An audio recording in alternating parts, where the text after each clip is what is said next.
Kejaksaan Negeri Ogan Ilir menahan 2 tersangka dugaan kasus korupsi proyek di Dinas PUPR tahun anggaran 2019.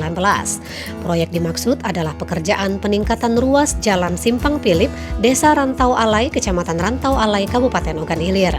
Kedua tersangka adalah Samsul Bahri, yaitu sebagai PPK Dinas PUPR, dan Zainal Abidin sebagai pihak ketiga atau pemborong dari PT FCB.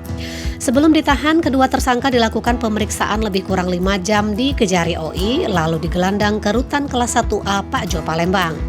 Kepala Kejaksaan Negeri Ogan Ilir, Marten Tendi, mengatakan Samsul dan Zainal ditetapkan sebagai tersangka berdasarkan laporan masyarakat, didukung dengan keterangan saksi dan barang bukti hasil penyelidikan serta penyidikan yang dilakukan oleh pihaknya. Menurut Marten, disimpulkan bahwa kedua tersangka merugikan negara sebesar 1,2 miliar rupiah. Keduanya diduga melakukan penyelewengan pada proyek yang bersumber dari APBD dengan pagu anggaran 4,9 miliar rupiah. Dalam kasus itu, diduga pengerjaannya tidak sesuai spek atau kontrak sehingga menyebabkan kerugian negara sebesar 1,2 miliar rupiah.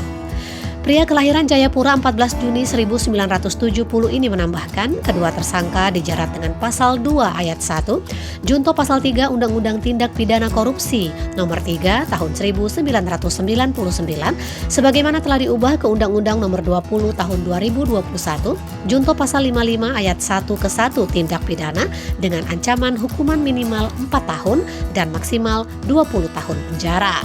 Isro Antoni melaporkan dari Kabupaten Ogan Ilir untuk Anda. Ya, yang bersumber dari APBD, di mana paku anggarannya adalah sekitar 4 miliar 900 juta.